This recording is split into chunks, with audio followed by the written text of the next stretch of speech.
All right, so I've done something a bit different for this episode. I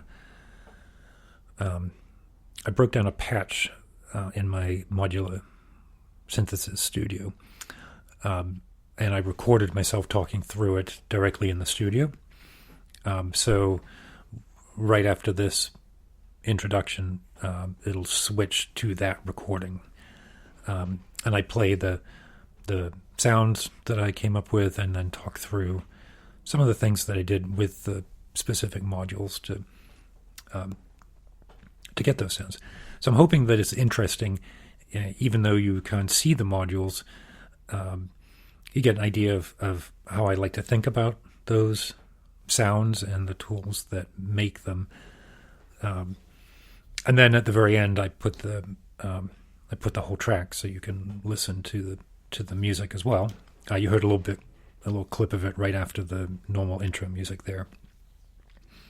And I'm going to do this for a few tracks and see how it works out. It's actually kind of fun for me once I've mucked around in the studio and come up with something that I like, to then break it down. And as I speak through it, it helps me remember what I did. It helps me think about the concepts. Dare I say that there are concepts, ideas behind it.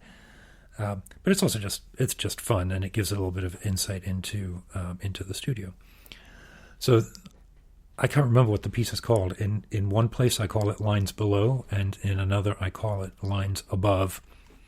So it may just be one of those historical screw-ups where no one ever knows what it's really called. The track is on Bandcamp. I'll put the link to that in the show notes here. So have fun. Let me know what you think about this. I think it's cool.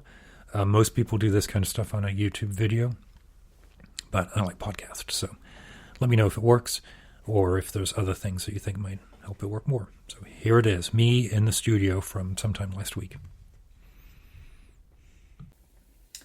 I just finished a piece called Lines Above, and I thought I would take a few minutes here and just break down the patch. My delightfully chaotic studio here.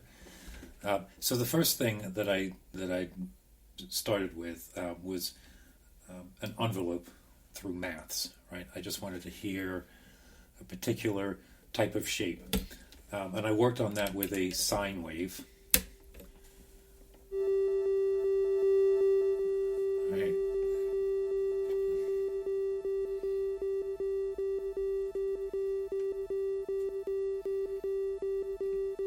So you can hear the general. There we go. That's better.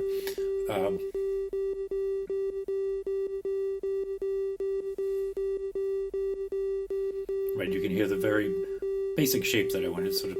Right, I got that by twiddling around with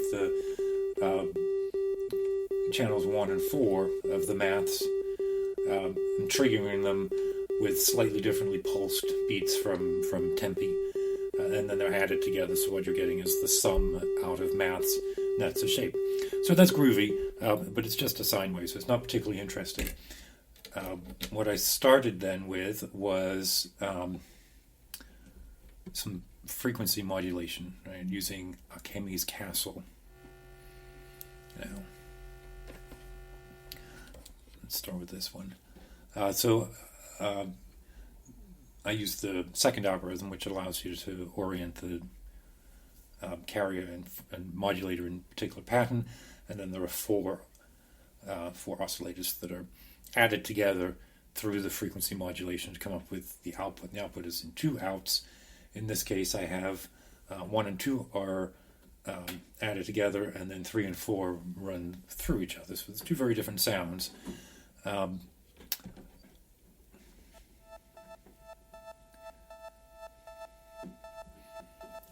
That's one of them.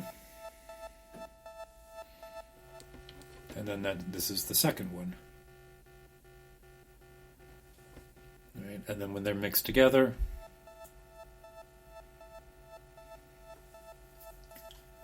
okay. So the first thing that I noticed is I can attenuate the envelope so that I can kind of mix in as a drone against this. And so you'll hear in the piece that it actually starts out with this kind of sound, with a drone against the envelope. Then I add in the envelope to the low sound, like that. It's all groovy so far. But here's the thing: as I was messing around, I realized, if I just go back to the first sound, if I messed around with the multiplier,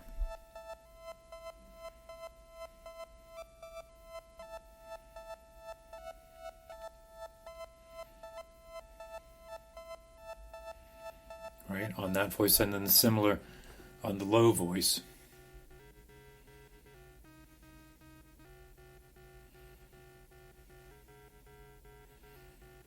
you get that second voice, almost like throat singing, right? Almost like you're getting the,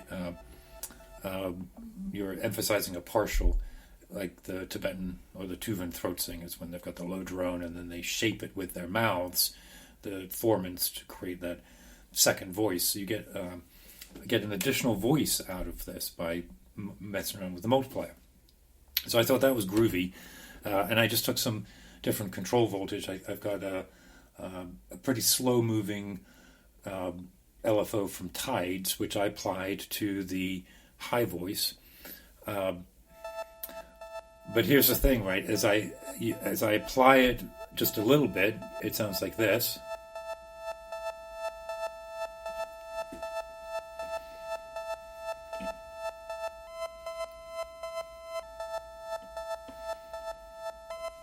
Here I was just going between a couple of...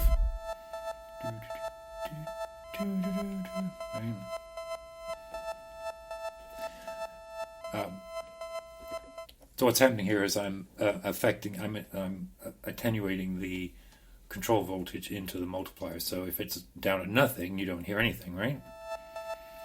If I turn it a little bit,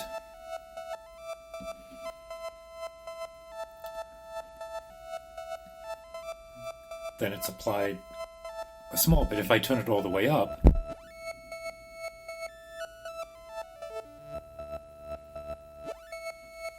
right, and then kind of in the... So part of the piece is me actually playing the attenuation of the multiplier coming from Tides, because I start off with just a little bit, and I add it in. And then I do the same thing with the low voice. Again, in this case, I've got a more randomized pattern coming out of the Wonkelbug into the control voltage for the multiplier.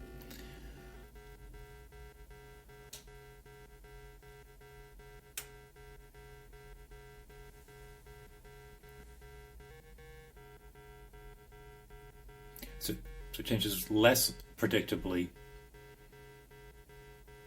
both in terms of when it happens and what pitch happens. But again, if I could start with nothing, you just hear bo bo bo bo bo bo. Or if I turn it all the way up,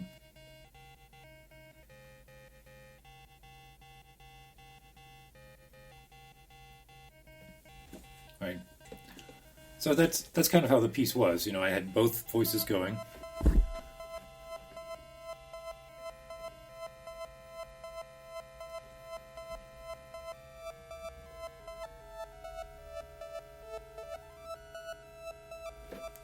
Just kind of balancing around those. I sort of turned them up to a certain point. I never turned them all the way to their full